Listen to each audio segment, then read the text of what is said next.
জাতীয় ভোক্তা অধিকার সংরক্ষণ অধিদপ্তরের বিরুদ্ধে উল্টো অভিযোগ দায়ের করলেন নারী উদ্যোক্তা রুবায়েত ফাতেমা তনি।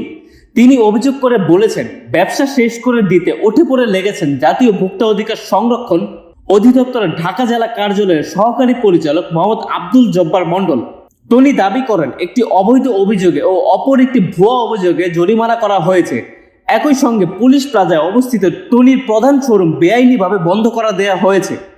এছাড়া তার অফিসে অন্যান্য শোরুমে প্রতিদিন পুলিশ নিয়ে হানা দিচ্ছেন জব্বার মণ্ডল। এই জন্য নিজের ও ব্যবসা সুরক্ষায় ভোক্তা অধিদপ্তর এমন তৎপরতা চ্যালেঞ্জ করে উচ্চ আদালতে রিট পিটিশন করেছেন তিনি। এর আগে অধিদপ্তরকে আইনি নোটিশ দেন তনি।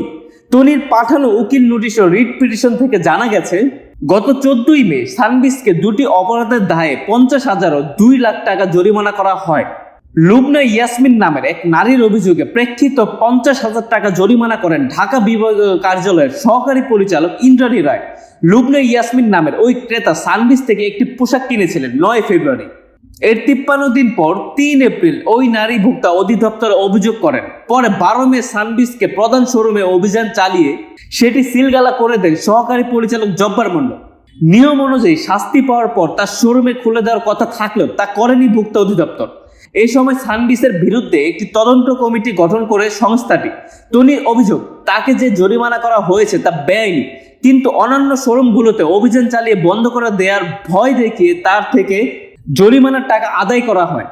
জরিমানার টাকা দিলে বন্ধ শোরুম খুলে দেওয়ার প্রতিশ্রুতি দিয়েছিলেন জব্বার মণ্ডল, কিন্তু খুলে না দেওয়ায় জরিমানা সহ শোরুম বন্ধের প্রতিকার চেয়ে উচ্চ আদালতে গিয়েছিলেন বলে জানিয়েছেন তনি।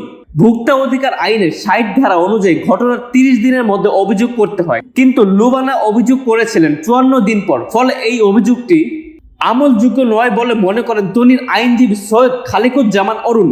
অন্যদিকে রাজু নামের যে অভিযোগকারীকে দেখিয়ে জরিমানা করা হয়েছে সেটা সম্পূর্ণ ভুয়া বলে দাবি করেছেন তনি। লুবানার অভিযোগের শুনানি হয় ঢাকা বিভাগীয় পরিচালক ইন্দ্রাণী রায়ের অধীনে। অন্যদিকে জব্বার মণ্ডল ঢাকা জেলা কার্যালয়ের সহকারী পরিচালক।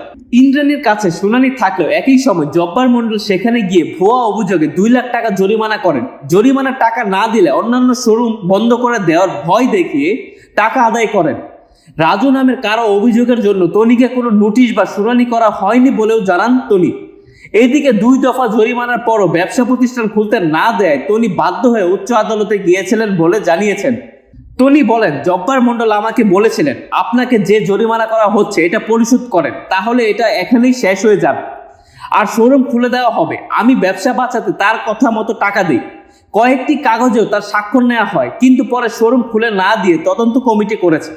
এখানে আমাকে বলেছে তদন্ত শেষ না হলে খোলা যাবে না। তদন্ত যদি হবে তাহলে তার আগে আমাকে শাস্তি দেওয়া হলো কেন? আর রাজু নামের কেউ অভিযোগ করেনি। এছাড়া লুবানার অভিযোগ 54 দিন পর কেউ কাপড় কিনে 54 দিন পর কাপড় খারাপ বললে সেটা কি গ্রহণযোগ্য হয়? তনি আরো বলেন, আমি জানতে পেরেছি আমার এক ব্যবসায়িক প্রতিদ্বন্দ্বী জব্বার মণ্ডলের বন্ধু তাকে সুবিধা করে দিতেই আমার প্রতিষ্ঠানকে টার্গেট করেছে।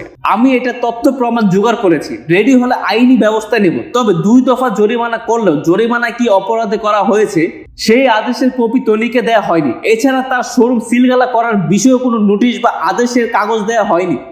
এই বিষয়ে তনির আইনজীবী সৈয়দ খালিকুজ্জামান অরুণ বলেন, তনির সঙ্গে যেটা হয়েছে সেটা আইনি ব্যত্যয় হয়েছে, এই জন্য আমরা আদালতে গিয়েছি। ভোক্তা অধিদপ্তর তদন্ত কমিটি করেছে, তাহলে তদন্তের আগে তাকে শাস্তি দেওয়া হলো কিভাবে? এখন আমরা উচ্চ আদালতের কাছে বিচার প্রার্থনা করেছি। একজন নারী উদ্যোক্তাকে এমন হয়রানি করার প্রতিকার আমরা উচ্চ আদালতে পাবো বলে আশা করি। এইসব বিষয় নিয়ে সহকারী পরিচালক মোহাম্মদ আব্দুল জব্বার মণ্ডলের সঙ্গে যোগাযোগ করা হলে তিনি বলেন, বিষয়টি নিয়ে তদন্ত চলছে, এখন কিছু বলা যাবে না। তদন্ত শেষ হলে এই বিষয়ে বিস্তারিত জানানো হবে।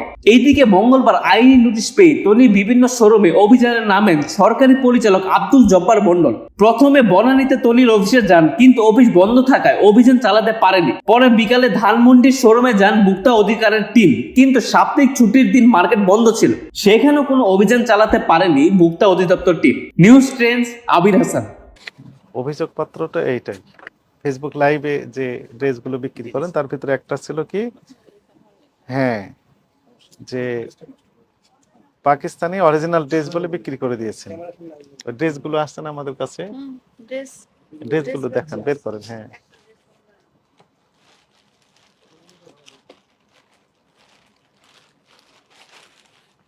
দেখেন তো এগুলো কি মানে দেশি না বিদেশি, আবার বিদেশি যদি হয় এটি পাকিস্তানি কিনা একটু দেখে বলেন। আপনি বলেন, হ্যাঁ এটা কি